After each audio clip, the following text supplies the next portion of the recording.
What's up, Who Dat Nation? Welcome to another edition of the Straight Up Saints podcast presented by Boot Crew Media. I'm your host, Chris Vogel, and this show is sponsored by Hornitos Tequila. Here's to the shot takers, the ones who, like us, believe nothing's ever great unless you take a chance, because that's hashtag a shot worth taking. Hornitos, the proud sponsor of the Straight Up Saints podcast and Boot Crew Media. Now, the Saints are finally going to hit the road and talk about a regular season matchup that we've been waiting for a couple of weeks now, and no better way to talk about it and preview the season opener than bringing on John Hendrix of Sports Illustrated Saints News Network. Also have the Believe in Saints podcast. John, how's everything? Thanks for coming on the podcast.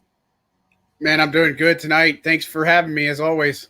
Yeah, absolutely. And this is going to be a really fun game. I know a lot of people out there are predicting Packers blowout. I don't think it's going to be the case. We'll talk about that in just a little bit. But before we get into the game, the Saints actually had an interesting week in terms of transactions. You have Latavius Murray get cut, and then you have also the Bradley Roby trade, which kind of materialized yesterday, and then finally today we saw some of the details. So I kind of want to start with Latavius Murray one first and ask you, obviously someone who's close around the team and has a better feel for it. One, were you surprised by the move? And two, do you kind of think it was a mixture of the cap space and Tony Jones Jr.'s emergence? What'd you kind of make from that? Yeah, look, I think when you look at training camp, being all those practices and stuff, I mean, he didn't really stand out. It's not like he had a horrible training camp, but he didn't have like a great camp. And when you compare him up against Tony Jones Jr., I mean, he had big runs a lot. He had a lot of different things that he did. And look, you know, I had a tough time believing that Murray would be one of the final cuts, just because I think he's a different back, obviously, than Alvin Kamara, and that he has upside as been blitz pickups and a lot of different things. And so, look, that first preseason game against the Ravens, you're a veteran, and I think when you go back and look at Sean Payton talking about the turnovers and stuff, and a veteran that put the ball on the ground on that first drive, you just can't do that. And look, I get, you know, what everything happened and such, but, you know, it just goes to show you, no matter how many final 53-man roster predictions everybody does, they're always going to have a lot of turnover in those last 5 to 10 spots. And with Murray, it's not totally surprised. I mean, Tony Jones Jr. just played so well. And again, the best thing to appreciate it about it, like I said, it wasn't just preseason, it was in the practice sessions too. Yeah, absolutely. And kind of switching gears, it almost seems like they were hand in hand, the two moves, because the cap space for Latavius Murray opens up a couple of moves for the Saints. They bring in Bradley Roby, who can't play this weekend. He's still serving out the final game of his suspension. But looking down the road, this seems like the Saints might have figured out their cornerback 2 issue, which I think a lot of us thought that was the major concern for this roster. So one, what do you make of the acquisition in terms of the Saints going out there and maybe at the 11th hour getting that cornerback 2 that they desperately needed? And two, what do you think Saints fans should kind of expect from Bradley Roby? Maybe not in terms of X's and O's, but what kind of player do you think that they could get and bring into this defense?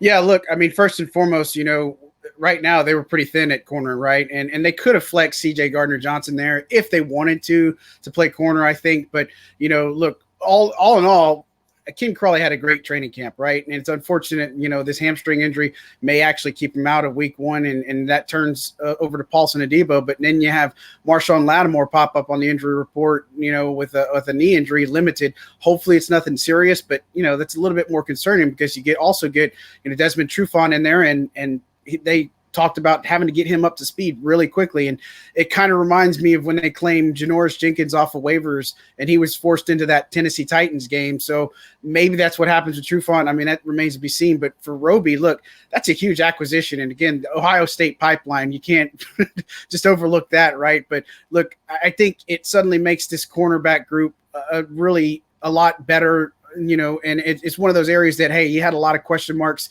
going into the season. That and defensive tackle, I think, were the biggest ones. I thought linebacker was, but man, they all proved us wrong. There's everybody keeping 7. That's just almost unheard of. But look, I think they'll be okay. I think their way their opponents obviously shape up before, you know, they get on the bye in week 6 is going to be huge. But him joining the team in week 2, look, I don't know if you say he's definitely going to be the starter, because I know they believe in Paulson Adebo. I think he's going to do pretty well. You know, throw him to the fire, presumably against Aaron Rodgers. We'll see what happens. But I think Roby's a guy that, you know, is a valuable piece of depth, and you're going to have him under contract for another couple of years. So that's even better for him. Yeah, absolutely. And someone said the Saints were in danger of not hitting their quota for Ohio State players. So bringing in Bradley Roby should solve that problem. Now, you mentioned Paulson Adebo, and I kind of want to transition over to the injury report. Obviously, there's one more day of practice that will kind of have a better idea of Ken Crawley and Traquan Smith and Marshawn Lattimore's status. I know Saints fans were panicking about him being limited with the knees. So Ken Crawley at this point, I feel, is the one that we almost feel set in stone is probably not going to play against the Packers because it seemed like a multiple week injury, and maybe week 2 or week 3 we'll see him back in the lineup. If that's the case, a lot is going to be on Paulson Adebo. Now, like you said, the Saints are high on him. I've been really impressed with him so far. I think the one thing that stood out to him in the preseason was the Ravens, especially, were a team that attacked him, and he just kind of had answers every time. Didn't really seem deflated by constantly getting picked on, and we know if he's going to play a lot of minutes, Aaron Rodgers is going to test out the rookie. It only makes sense for him to do so. So what are you kind of expecting from Paulson Adebo, not just kind of week 1, but what do you think you've seen, whether it's at practices, even, in the preseason? What have you seen from the rookie cornerback that maybe Saints fans should keep an eye on, not just for Sunday, but moving forward? Well, I'll tell you this, the whole entire rookie class kind of just started out slow in the whole process in training camp. But, man, when they caught fire, when they caught it, they just rolled with it. And I'd never forget, Adebo had a special teams rep playing gunner. He was working against PJ Williams and Patrick Robinson, and he just absolutely blew the doors off of him. And it's kind of like the first one, it's like, okay, this guy, maybe he's going to be something pretty good. And then he gets into the rotation more, playing corner. And look, I think between working with first team, second team, and just getting those reps has been valuable for him. I think Chris Richard deserves a lot of praise here. I think he's worked with every single corner in a way that's just been beneficial to them. And, from what I understand from him and his coaching style, just talking to some of the players, is no matter if you're a guy that plays 5 reps, special teams, or all the game like Marshawn Lattimore, he caters that particular coaching style to whoever it is. And so Adebo, man, I think he's going to be good. Probably going to be some rookie growing pains, but look, I don't think it's anything crazy. I mean, you think back of some of the corners the Saints team has had when they've rolled out like Corey White and Brian Dixon, guys like that, Stanley Jean-Baptiste. I mean, this guy is leaps and bounds better off as a rookie than I've ever seen any type of Saints corner right now. So I feel good about him being in there, especially opposite of Marshawn Lattimore. Unfortunate for King Crawley having to deal with that hamstring injury. He was on track to play in this one from what I understand, but it seems like that's a pretty tricky one. And same thing with Traquan Smith, not to totally deviate, but he got hurt in one practice. We kind of looked and didn't say too much because you can't really, but I think it all comes together that he tried to come back and then he get hurt. And so those hamstring injuries are very tricky. So hopefully it's nothing serious with him too. But going back to Adebo, man, I think he's going to play pretty well. Definitely going to be tested, but I think he can hold his own. Yeah, and I'm glad you mentioned Traquan Smith because I think Traquan's a player who I can't speak for everyone. I can only speak for myself in this regard, but I have gone to bat several times for Traquan because it's when he's on the field, he's a willing blocker. He can make plays down the field. He's good at catching balls in traffic, which is obviously kind of an attribute that not many wide receivers possess. But unfortunately, the injury bug obviously has struck him many times. It seems like it's been lingering. If he can't go, and it's starting to creep in some doubt that he can't play week 1. Looking at this receiver course, because the whole Michael Thomas injury timeline kind of threw everything in flux. Outside of Marquez Callaway and Deontay Harris, who's the guy that you kind of feel comfortable with and say, okay, I could see him making multiple plays against the Packers. I could see him coming up with a crucial third down reception. So if I take Deontay and Callaway out, who's kind of the guy you're looking at and saying, okay, that pass catcher, whether it's a wide receiver or tight end, they can make an impact on Sunday? Well, I think the veteran wide receivers, Ty Montgomery and Chris Hogan, are obviously the two that you want to look at first and foremost. And then Juwan Johnson. I mean, it's encouraging to see Adam Troutman being able to practice and not being limited on a report. And look, I really feel like with Jameis Winston, he had 2 great tight end targets in Tampa with O.J. Howard and Cameron Brate. And, I'm not saying that Troutman and Juwan Johnson are going to be that duo, but they have the potential to. And of course, Nick Vanette's on IR, but when he comes back, he's going to be more involved in the offense. But look, I think they have weapons here. And I think Ty Montgomery has done a phenomenal job. I mean, they transitioned him from being a running back to a wide receiver very early in the process. So all he's been doing is working with the wide receivers. And, one of the things that I was talking to Terrence Copper on Believe in Saints, he's my new co-host, and he was talking about Curtis Johnson, just how much he makes an impact in kind of the preparation process. So look, I get it. It's a wide receiving core that doesn't scare anybody when it comes down to it, right? You don't have Michael Thomas, so not many people know about Marquez Callaway. They're just finding out about him, but we saw glimpses of that last year from him. And look, I think he's going to be the real deal. And I even got to a point when I told people, is like, look, even when Traquan Smith comes back, he's not the number one guy anymore. It's got to be Callaway. And so he's probably going to end up being that third guy when Michael Thomas comes back. But, Deontay Harris is going to be huge for this team. But I like what I've seen from Chris Hogan. I mean, this is crazy for a guy that was playing lacrosse, gets a shot. And not to mention, we don't talk about it a lot, but, he's serving in that Craig Robertson role on special teams. It was Brian Poole, but he got hurt, lost for the year, obviously. But, that's where Hogan also comes in. So a lot of versatility on this team. Same thing with Ty Montgomery, a lot of gunner work for him, but I expect him to find some ways to move the football. And, look, Jameis Winston doesn't have to be the guy. He doesn't have to throw it 30, 35 times for this team to win. Lean on that stellar offensive line, pound the rock with Alvin Kamara, give him 60 to 70% of the snaps, let Tony Jones Jr. run in there to make it a little bit easier, and I think they'll be fine. Speaking of Jameis Winston, I know it's the easy thing. The easy thing is for people to come out here and just absolutely bring up the 30 interceptions and go on a rant about he's a turnover machine. I would argue this, and I'm curious what you think about this. Is it fair to say starting Sunday, we restart the clock in terms of evaluating Jameis Winston as a football player, because he is entering a quarterback-friendly system, one that's not going to tell him to throw a 50-50 ball more than 50% of the time, and a system that is going to take away a lot of the turnover-prone plays, which we saw in Tampa Bay. So he's saying all the right things. He looked fantastic in that second preseason game. I know everyone's going to say that it was just the preseason, but the Jaguars were actually scheming up looks because this is a team that has a young staff and we're trying to get it together. And the throws that he had to Callaway was going up against Shaq Griffin. So it's not like he was going up against a scrub at corner. What is a fair expectation? Now, I know it's hard to say because we really don't know, because Jameis can turn into, a top 10 quarterback and realize his potential, or it could just be the same old Jameis. But how do you kind of view this situation? You've seen what he's done on practice. So what do you think Saints fans should expect from Jameis Winston, or at least what should be the mindset? I think that'd be the better way. What should be the mindset as a fan watching number 2 and seeing what he can do under center? Yeah, I'd say first and foremost, I think I broke it down in March. But look, when you look at those 30 interceptions, 19 of those came in 5 games. And they were all home games for the Bucs. It's really perplexing to see it. So it's like, yeah, you kind of overblow it just a bit, right? And again, I think he's built for this offense. I think he's going to do the best thing the Saints could have done is when they named their starter is being able to establish that continuity. Is because what happened at camp is you roll with Taysom Hill one day, then it's Jameis Winston, then you have different personnel. Maybe Teron Armstead's off on a rest day. Maybe Ryan Ramczyk's missing. Maybe you don't have Alvin Kamara and you have Latavius Murray. The best thing the Saints could have done is they named their starter. That establishes more continuity with the offense, which allows everybody to be on the same page, chemistry, work out things like Eric McCoy calling out the defense. Drew Brees did it for a long time, but now it's Eric McCoy that's going to recognize some of those coverages and things pre-snap, and Winston's going to be able to pick that up. So I think it's definitely the best thing possible. And look, Winston didn't have the running back room at Tampa that he does here. Alvin Kamara is super talented. Tony Jones Jr., the Tampa had nothing compared to that. And look, wide receiver-wise, he had some weapons, right? And I think when he gets Michael Thomas back, it's going to be even better. He had some weapons at tight end.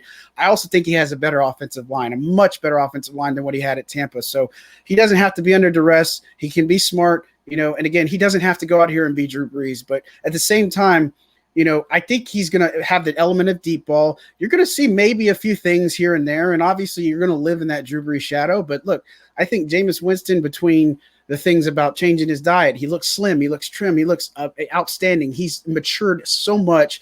And then obviously that LASIK surgery, people don't talk about that too much. He got it a while back, but it's really helped him out. And again, I've seen it since day one when we first talked to him over Zoom, that he's a completely different person than what he was in Tampa. And what an opportunity, because now he's playing for a next contract.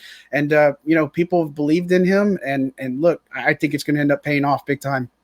Yeah, that's absolutely great to hear. And you kind of said it, you hit the maturity point. You can see it with Jameis Winston. He just looks great. And I told people, I know it sounds crazy to nitpick over preseason play, but what really stood out to me is it's a 3rd and long situation. And Jameis kind of just takes what the defense gives him. It's a short pass. Sure, you have to punt the football, but it's not making those mistakes. I know it sounds crazy and you might be overanalyzing in some things, but that's just the way I view it. I really do think we're going to see a different Jameis Winston. Another person who has been, I don't want to say unfairly criticized, because I guess it comes with the nature of being a first-round pick, but Marcus Davenport obviously has heard his share of complaints from the fans whether they're calling him too first or saying he's never on the field, whatever it might be. And look, even I have complained, so I am not immune to this problem. But recently, I've been saying that if there's a guy who's due for a breakout game against the Packers, I just feel like the stars are kind of aligning for Marcus Davenport. And the reason I said it, and I kind of went on a rant last week about it, was everyone's saying he's having a great camp. You see it in the preseason. You just see the intensity he's playing with. You're seeing that opposing offenses are scheming to either double team or chip him at the line of scrimmage, which shows they have a tremendous respect for his work. And then you're also going up against a Packers O-line that is missing their all-pro left tackle, and you're playing in the Florida Heat, and you can rotate defensive linemen. You're not rotating offensive linemen in that Florida Heat. I just think the stars are aligning here. Am I a little delusional for thinking we got a Marcus Davenport breakout game, or have you seen enough to say this might be the year for Davenport to show why the Saints invested so much in him? Yeah, here's the first thing I'd say. This is the first offseason program he's been able to be a part of. He's been hurt before in the past, dealing with injuries, dealing with this, offseason surgery, whatever the case. So that was huge for him.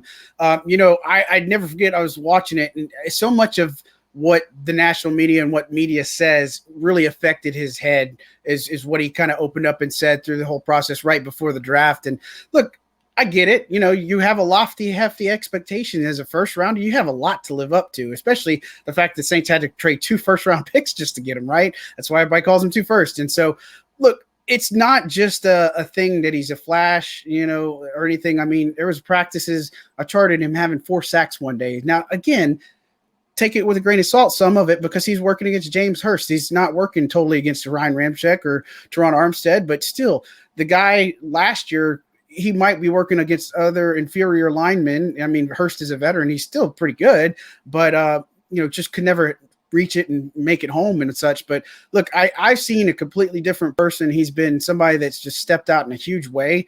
And I think he's really, really underrated right now. I think I would bet the farm on him to have a good year. I don't know if I'd say it's Trey Hendrix in production, but I definitely think he's going to have a very disruptive season. And the thing is, don't talk about it enough, but they're loaded at pass rusher. I mean, they have Carl Granderson, Tano Passignon. They also have Peyton Turner, who we don't really talk a lot about, even though he's their first-round pick. They are very stacked as a pass rushing team. I think that's a huge key this year, and especially going into Green Bay game that, last year they only had Rodgers down once. I mean, you gotta get after Aaron Rodgers, and you got 2 rookie offensive linemen that are going to roll in there for the Packers. So Davenport can really have a feast. Cam Jordan can do well. I think the concerns probably are on that interior defensive line, but again, for Davenport's sake, I really feel like this is the season that fans are going to be like, oh, this is what this team saw. Oh man, this is his potential all along. Yeah, I think Saints fans, they're very prideful, but they would gladly eat their words if Davenport has that breakout season. Hopefully it does happen. And you kind of talked about the pass rush, and the depth at that position is something they're going to need because, like you said, Trey Hendrickson's no longer there. You need guys to step up and replace that production, whether it's a group effort, individual, whatever it might be. I think one of the no-brainer keys to the Saints-Packers game is obviously getting pressure on Aaron Rodgers because you don't want him to be comfortable because, like you said, he was comfortable in the Dome last year, and we all saw what happened there. Without Devontae Adams, he just kind of picked that defense apart, no problem. Outside of, let's say, the pass rush, because I'm sure, getting after Aaron Rodgers and making him uncomfortable is going to be key number 1 for the Saints. What are maybe 2 things that you're looking at in this game and you're saying, okay, if the Saints are going to win this game, if they're going to shock a lot of the NFL world, what are 2 areas that they're going to need to have success in? Yeah, I think first and foremost is running the football with the time of possession. Again, I think you lean on that offensive line. I think that's going to help establish, obviously, the tempo. I think you can get to a point where you're averaging 6-7 yards a carry. I know that seems pretty modest, but, just limit what you have to do on offense. I don't think you have to get cute here. Ground and pound really still works here, and they have the beef to do it. I think the other wrinkles are the screen game, and the Saints have talked about it extensively that they're trying to be a better screen team. And I think they have 2 backs that are absolutely going to be able to do that. And I think that's one thing that, Tony Jones Jr. is going to bring to the table versus Latavius Murray. I mean, he's going to be more or quicker out of the backfield. He's going to be quicker to get upfield, and I think they got the talent to do it. But, again, I think that's the first key is definitely establishing the tempo, limiting how many times Aaron Rodgers has the football. I mean, that seems simple. It seems like what you got to do in every game is control the clock. make it count on third downs and such. But, from the opposite side, another thing I'd say is special teams. I mean, I hate to tell you that the game might come down to special teams. I think it's going to be close, but two factors. You don't have Will Lutz. You got Aldrick Rojas coming in. That's going to be your kicker.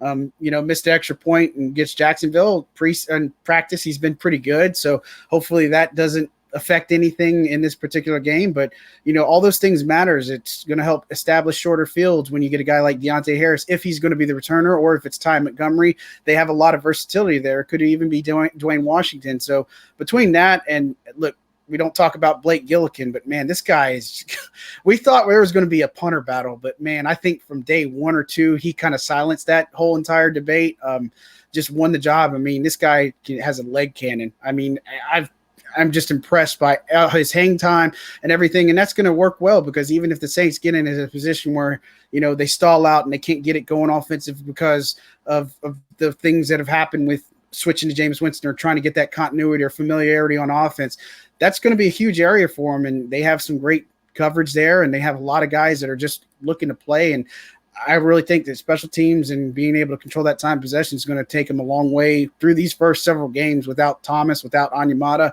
and obviously without Will Lutz. Yeah, I'm so glad you mentioned special teams. I was on a Packers podcast the other night, and they're asking about keys to the game. And I mentioned, I'm like, hey, can Deontay Harris flip field? Can the Saints get consistent production out of their kicker?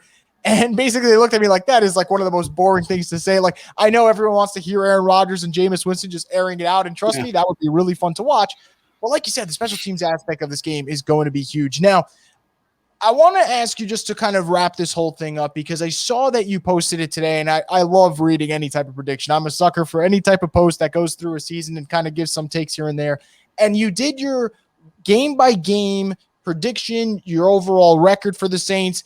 Can you just kind of, for people who didn't read it yet, and if they haven't, shame on them, they should be, but can you kind of tell people where you're at with this Saints team in terms of expectations and what they at least maybe should be thinking about? Because I know it's kind of split on Saints Twitter. I know if you've probably seen it. You have half of Saints Twitter just always spamming the panic button, and the other half is always thinking Super Bowl. There's probably some area in the middle that we should meet at. But just wrapping all this up, John, can you kind of just explain your win-loss total for the Saints, or your projection right now, and what you think this team's going to excel at, what they might be a little flat at in some regards, and just overall expectations? Yeah, look, I said it before, and I joked, but I think it's either going to be really good or it's going to be really bad. I just don't see it in between, right? And so everything I've seen from practice, I've seen from the players, just the mentality. And, we're talking to Alvin Kamara the other day and just talking about how nobody feels sorry for him with all this stuff with Hurricane Ida. Malcolm Roach, it just seems like that's kind of their mantra, that nobody feels sorry for us, that people are really sleeping on this team. So count me as one of the guys that drinks the Kool-Aid, because I think they're extremely well coached. Sean Payton's not the only one. It's Dennis Allen. It's Michael Hodges, the linebacker coach, who's amazing. Chris Richard. I mean, all these guys that matter. Zach Strief on the offensive line. I mean, there are just so many pieces to this puzzle that I think makes this team really better than what they are. And I believe in the youth that there's growing year after year. Guys like Zach Bond look amazing. I'm so impressed by how he's looked. Juwan Johnson's another guy. Andrew Dow, the guy that worked so hard to make this roster. I mean, it was just kind of almost impossible to keep him off the roster. Even guys like Ken Crawley, who I know fans have a different taste in his mouth, but the guy played extremely well in training camp and preseason. I mean, he's a completely different player. So again, I'm one of the optimists. I think their schedule shapes up good because they're playing the NFC East, which is still not the great division, right? They don't. They also have the AFC East. I know Buffalo is going to be a good team. New England's going to be on the rebound. I think Miami's obviously going to be on the rebound. But the way their schedule breaks out and the way things done, originally I had 10-7. I thought that was probably the right call with the 17th game, because I think games against like the Titans are going to be tough. I think the Eagles are going to be a tough one. I think they'll split with Tampa. I think they'll split with Atlanta, but after I looked at it a little bit more, I think the ceiling for this team is 11-6. And I think that's where I stay as I think they can win 11 games. I think Tampa is going to win the division. I think Tampa is the team to beat still in the NFC. But I think when I look across the rest of the NFC, I don't see a lot of teams that are like, man, these guys are going to be the cream of the crop. They're really going to threaten, right? I know people have gotten on the Rams bandwagon, the 49ers bandwagon. They've gotten on the Falcons bandwagon. I mean, there's so many different teams, but I just don't see it right now. And again, they still have a ton of their roster intact. I think they're well coached. I think they can shock some people and get into this bye week. They have some very favorable games. Green Bay is a big test. Second week, you got Carolina. I think they can win that. New England might be tough because you're facing a rookie quarterback in Mac Jones. That can go either way, just depending on what side of the fence you're on. And then you got Washington and New York in the other games. So I think they can start off strong, hit a midseason stride. They'll probably have a period where they kind of fall a little bit. But really, I think this team's going to be built for that last half of the season. I think they're going to come out. They'll make a good stance on Thanksgiving against Buffalo. They'll follow that up against Dallas and show out really good. But I'm taking 11-6. I think they're going to come in as a high wild card potentially, and sneak in there, and we'll see how the rest plays out. Yeah, sign me up for 11-6 right now. I would absolutely take it. I already agreed with the initial 10-7 kind of ceiling, but to your point, it's a game or here, there, maybe to kind of a point that we talked about with special teams, a field goal kick here and there that could decide whether you're 11-6 or 10-7. But obviously Saints fans are thrilled to hear that. Well, John, appreciate you coming on this show as always. For people who haven't already, make sure to follow John on Twitter at John J. Hendrix and check out his work at Saints News Network and his podcast, Believe in Saints. Maybe don't have notifications on game day though, because John, your Twitter figures are undefeated. It's the most amazing thing. I can't tell you, every year it's a tradition. I'm watching the play. I look at my tweet deck and I'm like, oh, John got it before me. So, but it's a good thing though, because you can trick people. You're like, hey, I bet, Jameis Winston's going to throw a touchdown pass right here. And you could look like a genius. So, but seriously, John, I appreciate you coming on. It's always a blast talking Saints football with you.